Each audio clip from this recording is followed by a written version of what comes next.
The sound of the old Garcia farm bell echoed through the valley of Millbrook, Connecticut, as it had done for over 100 years. Timothy Garcia, a 52-year-old man with prematurely gray hair and hands calloused by hard work, watched the sunrise from the porch of his colonial home while holding a steaming cup of coffee. Fazenda Garcia wasn't just his home. It was the legacy of 4 generations of his family, a living testament to the American dream cultivated by his Portuguese great-grandfather, who had arrived in the United States in 1902. The phone rang inside the house, interrupting his moment of contemplation. It was Rachel Martinez, his longtime lawyer and family friend. "Timothy, we need to talk," said Rachel, her voice heavy with concern. "Helen Morris filed a lawsuit against you yesterday afternoon." Timothy felt the coffee in his stomach churn. Helen Morris, the newest resident of the newly built Oakwood Estates, a luxury condominium that had sprung up less than a year ago nearby, was becoming the nightmare of his existence. "What kind of lawsuit, Rachel?" he asked, although he already suspected the answer. "She's demanding the complete removal of all your birds, all of them, Timothy, and she's asking for $5 million in damages for nuisance and property devaluation." Timothy closed his eyes, feeling the weight of generations on his shoulders. Garcia Farm was known throughout the county for its organic eggs. It supplied 3 local hospitals, including Millbrook Medical Center and more than a dozen schools in the district. Her chickens weren't just a business, they were an integral part of a system that fed the community. "She never set foot on my property, Rachel. How can she claim disturbance when she lives 2 miles away?" "She hired the firm Anderson & Bloomberg. They specialize in property cases and have a peculiar reputation." Rachel hesitated before continuing. "They're known for pressuring small landlords into bankruptcy with legal costs." News of the lawsuit spread quickly through the small community of Millbrook. That same afternoon, Mary Chen, owner of the local market that had been selling Garcia Farm's eggs for 2 decades, showed up with a basket of homemade bread and concern in her eyes. "We can't let this happen, Tim," said Mary, sitting at the Garcia kitchen table. "Your farm is part of the history of this town. My daughter grew up eating those eggs, as did half the children here." Timothy smiled gratefully, but his smile didn't reach his eyes. "The problem, Mary, is that Helen Morris represents a new reality in Millbrook.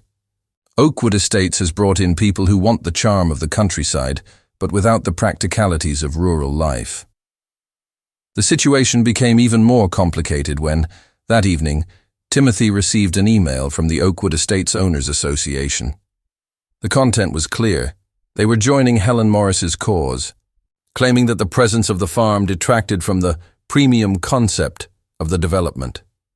Timothy was up all night going through old family albums, photos of his great-grandfather Antonio Garcia inaugurating the farm, his grandfather expanding production after the Second World War, his father modernizing the facilities in the 80s.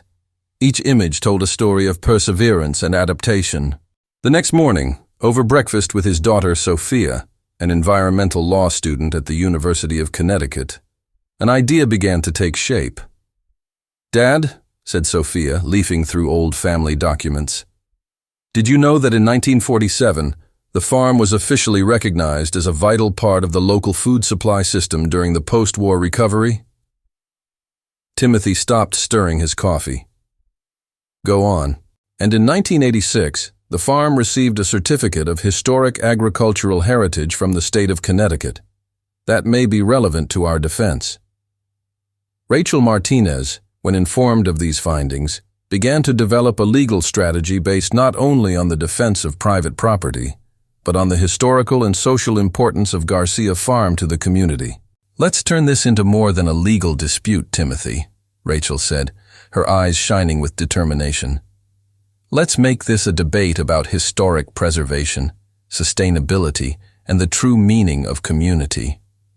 Meanwhile, Helen Morris was giving an interview to the local newspaper, the Millbrook Chronicle, painting herself as a victim of outdated farming practices that were damaging her quality of life and real estate investment. "I paid $3 million for my property," Helen told the newspaper. It's unreasonable to expect me to tolerate farm noises in the 21st century. This isn't 1920. The battle brewing wasn't just about crowing roosters. It was a clash between two visions of America, one rooted in tradition, community, and hard work, and the other focused on privilege, exclusivity, and artificial isolation from rural reality. Timothy, watching his employees feed the chickens at the end of that day, made a silent promise to his ancestors. Garcia Farm would not succumb without a fight. This land, these birds, this history, all of it was too important to be erased by the whims of newcomers. The sun was setting over Millbrook, and as the shadows lengthened over the Garcia farm fields, one thing was clear. This would be a battle that would define not only the future of a century-old farm, but the character of an entire community. News of the lawsuit against Garcia Farm spread through Millbrook like fire through dry straw. The next morning, Timothy found his mailbox overflowing with letters of support from the community. Among them, one particularly caught his eye, a yellowed envelope from St. Luke's Hospital. "Dear Mr. Garcia," began the letter, signed by Dr. Margaret Wu, director of the nutrition department. "Your organic eggs have been instrumental in our pediatric nutritional recovery program. The possibility of losing this supply is deeply concerning for our institution." Rachel Martinez organized an emergency meeting in the community hall of the local church. The space, normally empty on a Tuesday evening, was packed with more than 200 residents. Farmers in worn-out caps sat alongside retired teachers and young families, all united by the same cause. "What's happening to Timothy today could happen to any of us tomorrow," declared Frank Sullivan, owner of the county's last family-owned dairy. "Oakwood Estates is not just a condominium, it's a threat to our way of life." Sofia Garcia, drawing on her legal expertise in training, presented some revealing research. "We discovered that the firm Anderson & Bloomberg has a history of similar lawsuits in 3 other counties. In each case, historic rural properties were forced out of business to make way for luxury real estate developments." The revelation provoked indignant murmurs from the audience. Mary Chen stood up, her voice trembling with emotion. "My grandfather always said that a community that forgets its roots is like a dead tree. We can't let Millbrook become just another soulless suburb." Meanwhile, at Oakwood Estates, Helen Morris was calling her own meeting. In her living room decorated with furniture imported from Italy, she presented her case to other residents of the condominium. "Imagine the value of our properties in 5 years' time if we allow this farm to continue operating. The roosters aren't enough. What if they decide to raise pigs?" Timothy received unexpected support when Isabella Torres, an influential sustainable food blogger with more than 1 million followers, showed up at the farm for a surprise visit. "I came to see the farm that is causing all this commotion," she said, adjusting her camera. "But what I found was a model operation of sustainable family farming." Isabella's video went viral, reaching over 5 million views in 48 hours. Comments of support poured in from all over the country, and a hashtag #SaveGarciaFarm began circulating on social media. Rachel Martinez saw an opportunity in the growing media attention. "Timothy, we need to turn this into more than a legal dispute. It's a battle for the soul of Millbrook." The lawyer organized a series of educational events at the farm, inviting local schools for guided tours. Children learned about sustainable agriculture, while their parents discovered the importance of local food production. Helen Morris countered by hiring a public relations firm from New York. Her new argument focused on necessary modernization and inevitable progress. In an interview with WKTV, she declared, "I'm not against farms, but they need to adapt to modern times. Maybe Mr. Garcia should consider quieter methods of raising poultry." The suggestion provoked ironic laughter among local farmers. "The next thing she'll be asking for is for the roosters to wear mufflers," joked Frank Sullivan during a charity breakfast organized to raise funds for Timothy's legal defense. Sofia Garcia has spent sleepless nights researching legal precedents. Her most significant discovery came through a 1978 case in Vermont, where a historic farm got legal protection from real estate pressures based on its cultural and historical value to the community. "Dad, Sophia said over a family dinner. What if we turned the farm into a sustainable agriculture education center? That could give us additional protection under historic preservation laws. The idea gained momentum when the State Department of Education showed interest in the project. The possibility of establishing a pilot agricultural education program using the Garcia farm as a practical model began to take shape. Meanwhile, Timothy received a surprising visit. Harold Cooper, one of the oldest residents of Oakwood Estates and a former history teacher, drove the 3 kilometers to the farm for a frank conversation. "Mr. Garcia," said Harold, sitting on the historic porch, "not everyone in the condo agrees with Helen. Some of us chose to live here precisely because of its authentic rural charm. What she's doing, well, it doesn't represent all of us." The revelation that there were divisions within Oakwood Estates itself opened up new strategic possibilities. Rachel Martinez began working on a counter-narrative that highlighted how the presence of the estate actually enhanced the cultural and historical value of the region. As the case approached its first preliminary hearing, the tension in Millbrook grew. Timothy, watching the sun set over his fields, reflected on how a simple dispute over the crowing of roosters had turned into a debate about the future of an entire community. "You know, Sophia," he said to his daughter, "your great-grandfather always said that good land produces more than food. It produces stories, memories, and bonds that unite people." The young woman smiled, hugging her father. "And now, it's producing a quiet revolution in Millbrook, Dad. A revolution fueled by organic eggs and Portuguese determination." The first preliminary hearing in Litchfield County Court turned out to be more tense than expected. Rachel Martinez watched with concern as 5 lawyers from Anderson and Bloomberg entered the room, all carrying bulky briefcases. Helen Morris, wearing an impeccable Chanel ensemble, sat stiffly in the front row. "Your Honor," began Charles Anderson, the firm's senior partner, "we have conclusive evidence that the noise levels at Garcia Farm significantly exceed the limits permitted by local legislation." Rachel stood up calmly. "With all due respect, Your Honor, we would like to question the methodology of these measurements." The tests were carried out by a company hired by Ms. Morris, without independent supervision, and curiously, only after she initiated legal proceedings. The revelation caused a murmur in the room. Judge Walter Richardson, known for his impartiality and deep knowledge of Connecticut's land laws, leaned forward with interest. Meanwhile, Sophia Garcia was furiously taking notes. During the lunch break, she pulled Rachel and Timothy into a corner. "I found something in the state regulations. Connecticut's right to farm law specifically protects historic farming operations from lawsuits based on pre-existing sensory nuisances." Rachel smiled. "And Garcia Farm has been around a lot longer than Oakwood Estates." The afternoon brought an unexpected surprise. Harold Cooper, the dissident resident of Oakwood Estates, asked to testify. "As a retired historian," he declared, "I can attest that the Garcia Farm represents a rare and preserved example of early 20th century sustainable family farming. Its historical importance transcends questions of personal convenience." Helen Morris visibly squirmed in her chair when Harold mentioned that she had recently tried to ban even children's birthday parties in the condominium, claiming excessive noise disturbance. The turning point came when Timothy presented the records of supplying eggs to local institutions. "Our eggs feed recovering patients, growing children, and the elderly in nursing homes. This isn't just a business. It's an essential service for our community."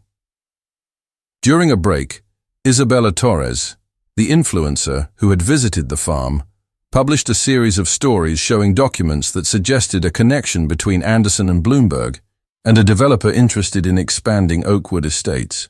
The post went viral within minutes. Rachel took the opportunity to file a motion requesting an investigation into a possible conflict of interest. Judge Richardson, after considering the arguments, ordered a 2-week break in the hearings to allow for further investigation. On his way out of court, Timothy was surprised by a group of Oakwood Estates residents. Unlike what he expected, they weren't there to protest. "Mr. Garcia," said an elderly woman, "I'm Martha Whitman, and I've lived in the condominium for 6 months. The crowing of your roosters reminds me of my childhood in Iowa. Comforting. The Millbrook Chronicle's report on the hearing generated an even bigger outpouring of support. Letters to the editor flooded the newsroom, many sharing personal memories related to Garcia Farm. One particularly moving editorial was written by Dr. James Chen, Mary Chen's son, now chief surgeon at St. Luke's Hospital. "I grew up eating Garcia Farm eggs," he wrote. "Today, I prescribe those same eggs to my recovering patients. The connection between local agriculture and community health isn't just theory. It's a reality I live every day in my medical practice." The pressure began to affect Helen Morris. Her appearances at the local country club became rarer, and rumors circulated about heated discussions at Oakwood Estates board meetings. Some residents began to question the legal costs that were being shared between everyone. Timothy, for his part, turned the challenge into an opportunity. With the help of Sophia and Rachel, he developed an educational program on the farm, receiving regular visits from schools and community groups. The children loved feeding the chickens and collecting fresh eggs, while learning about sustainability and agricultural tradition. "You see, Dad," said Sophia one afternoon, watching a group of students marvel at a newborn chick. "This is the real value of the farm. It's not just about eggs or roosters. It's about connection, education, and community." Rachel Martinez worked tirelessly, preparing a defense based not only on legal arguments, but also on the social and historical impact of Garcia Farm. She uncovered important precedents in similar cases in Vermont and Maine, where historic farms have been protected based on their cultural value. The investigation into Anderson and Bloomberg began to reveal troubling patterns.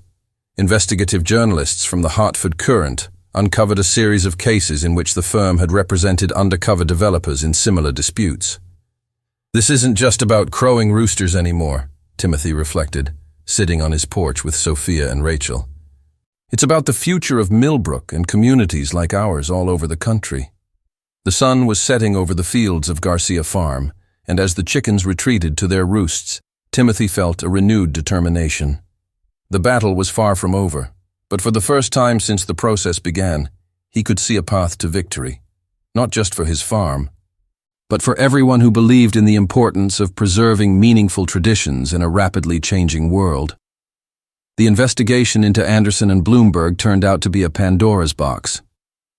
Rachel Martinez received an anonymous envelope containing compromising documents linking the law firm to a corporation called New England Premium Developments. The papers showed a systematic pattern. First, the developer would acquire land near historic rural properties. Then, selected residents would file nuisance lawsuits, always represented by Anderson and Bloomberg. "This changes everything," said Rachel, spreading out the documents on the Garcia kitchen table. "Helen Morris isn't just a disgruntled neighbor. She's part of a bigger scheme." Timothy examined the papers incredulously. "Are you saying that she was planted in Oakwood Estates specifically to stir up trouble?" Sophia, who was scanning the documents, found something even more disturbing. "Dad, look at this. Helen Morris isn't even her real name. She's Helena Moretti, a former executive at New England Premium Developments." The revelation caused a shock in Millbrook. The Hartford Courant published an investigative story detailing how the same scam had been used in 3 other counties, resulting in the bankruptcy of family farms and their subsequent purchase for derisory prices. Harold Cooper, the dissident resident of Oakwood Estates, organized an emergency meeting at the condominium. Of the 45 owners, 37 attended. When he presented the evidence, the outrage was unanimous. "We've been used as pawns," declared Martha Whitman, rising from her chair. "We paid extra fees to sue an honest man, while a real estate developer manipulated everything behind the scenes." The meeting ended with a historic vote. By 35 votes to 2, the residents of Oakwood Estates decided to withdraw their support for the lawsuit against Garcia Farms. In addition, they demanded an investigation into how their condominium fees had been used to fund the legal action. Helen Morris, Helena Moretti, disappeared in the dead of night, leaving her mansion empty and a series of questions unanswered. The FBI began investigating New England premium developments for possible real estate fraud and market manipulation. Timothy found an unexpected ally in Benjamin Walsh, a federal prosecutor specializing in white-collar crime. "Mr. Garcia," Walsh said during a meeting in his office, "your case may be the tip of the iceberg we needed to dismantle a much larger scheme." The Millbrook community rallied even more strongly around Garcia Farm. Mary Chen organized a sustainable cooking festival using local produce, which attracted visitors from all over the state. The event culminated with a demonstration of how the farm's organic eggs were central to traditional recipes from different cultures. "Look at this," commented Dr. James Chen, serving a tortilla española to a group of visitors. "These eggs aren't just food, they're part of our shared history." Rachel Martinez was preparing for the final audience when she received a surprising phone call. Charles Anderson, the senior partner at Anderson & Bloomberg, wanted to negotiate. "We're willing to drop all charges," he offered, his voice tense, "in exchange for a confidentiality agreement." "Too late," Rachel replied. "This is bigger than Mr. Garcia now. It's about all the families you've harmed over the years." Judge Richardson called a special hearing to evaluate the new evidence. The courtroom was packed. Farmers, Oakwood Estates residents, journalists, and even a group of law students from the University of Connecticut, all eager to witness the outcome.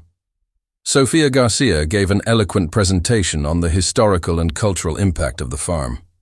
"This is not just a dispute about noise," she declared. "It's a battle for the right to preserve our agricultural heritage against corporate greed disguised as progress." The most impactful testimony came from a repentant former employee of New England Premium Developments, who detailed how the company had orchestrated similar situations throughout the northeastern United States. Timothy watched it all with a mixture of relief and sadness. His family's legacy had been threatened not by a nuisance neighbor, but by an elaborate real estate speculation scheme. The simplicity of rural life that his great-grandfather Antonio had sought when he arrived in America was increasingly under attack. At the end of the hearing, Judge Richardson not only dismissed the case against Garcia Farms, but also recommended a full criminal investigation of New England Premium Developments and its associates. "The law must protect not only property," the judge declared, "but also the social and historical fabric of our communities. Garcia Farm represents something money can't buy: authenticity and living tradition." That evening, the community gathered at the farm for a celebration. Under the Connecticut stars, as the children ran among the chicken coops and the adults shared stories, Timothy realized that the battle had strengthened something precious, the sense of belonging and togetherness that made Millbrook a special place. "Your great-grandfather would have been proud," said Rachel, observing the scene. "The farm didn't just survive, it helped reveal the truth and protect other communities." Timothy smiled, thinking of how a dispute over cock-crowing had turned into a victory for the preservation of Millbrook's soul and justice in a broader sense. Garcia Farm's legal victory set off a chain reaction that no one could have predicted. In the weeks following Judge Richardson's ruling, family farms across the northeastern United States began sharing similar stories of harassment by undercover developers. Prosecutor Benjamin Walsh's office became an investigative center dedicated exclusively to the case. "What we discovered goes far beyond Garcia Farm," he explained during a press conference. "We've identified more than 30 cases in 5 different states, all following the same pattern as New England Premium Developments." Timothy received a surprising phone call from a CBS News producer. They wanted to do a 1-hour special on the story, not just focusing on the legal battle, but exploring the importance of preserving family farms in modern America. "Mr. Garcia," said producer Janet Williams, "your story touched something deep in the heart of the country. It's a reminder that some traditions deserve to be protected." Sophia, now recognized as a promising lawyer specializing in agrarian law, began working with state legislators on a bill that became known as the Garcia Agricultural Heritage Protection Act. The proposed legislation would create specific safeguards for historic rural properties against predatory real estate development tactics. "What happened to our family cannot be repeated," Sophia declared during a hearing at the state capitol in Hartford. These estates are not just businesses. They are living repositories of our history and culture. Oakwood Estates has undergone its own transformation. Under the new leadership of Harold Cooper, the condominium established a partnership program with Garcia Farm. Residents could participate in organic gardening workshops and receive weekly deliveries of fresh produce. "It's ironic," commented Martha Whitman during a cooking class at the farm. "We came here looking for exclusivity, but we found something much more valuable: community." Rachel Martinez turned her experience on the case into a larger movement. She established a network of pro bono lawyers specialized in defending small farmers against corporate threats. "The Garcia case showed us that justice is still possible when communities come together," she reflected. The federal investigation into New England premium developments uncovered a decades-long scheme. Documents showed how the corporation had systematically identified historic rural properties in areas of potential appreciation, using a network of agents like Helen Morris, Helena Moretti, to force sales under pressure. Charles Anderson and his partners at Anderson and Bloomberg were now facing their own legal battles. The firm had been dissolved, and several of its members were cooperating with the authorities in exchange for plea bargains. Timothy, watching all this unfold, found a new purpose for Garcia Farm. With help from Sophia and Rachel, he established the Garcia Institute for Sustainable Agriculture, a research and education center dedicated to preserving and modernizing traditional farming practices. "Our great-grandfather Antonio wasn't just building a farm," said Timothy during the Institute's inauguration ceremony. "He was planting the seeds of a legacy that would continue for generations." The farm's educational program has expanded significantly. Schools across the state now included regular visits in their curriculum, and universities began sending agriculture and sustainability students for hands-on internships. Mary Chen, always a stabilizing force in the community, organized an annual festival celebrating Millbrook's agricultural heritage. The event, which mixed Portuguese culture, local cuisine, and environmental education, became one of the most popular in the county. "You see," she told Timothy during the third annual festival, "sometimes you have to almost lose something to realize how much it means to all of us." Millbrook's transformation has not gone unnoticed. The town was recognized by American Heritage magazine as a model of cultural preservation and sustainable development. The article highlighted how the town had found a balance between progress and tradition. The roosters at Garcia Farm continued to crow every morning, but now their sound carried a different meaning. For the residents of Millbrook, including those of Oakwood Estates, it was a daily reminder of a battle won and values preserved. One fall morning, while Timothy was walking around his property with Sophia, she stopped to observe a group of children learning about composting. "You know, Dad," she said, "when it all started, we thought we were fighting to save the farm, but actually, we were fighting to save something much bigger." Timothy nodded, understanding deeply what his daughter meant. Garcia Farm had become more than a family property. It was a symbol of resistance, a testament to the power of community, and a reminder that some things are too valuable to lose. The sun was setting over Millbrook, casting golden shadows over the farm's fields. The roosters retreated to their roosts, their voices mingling with the laughter of the children still playing in the educational gardens. It was a sound of victory, of continuity, and of hope, the sound of a legacy preserved for future generations.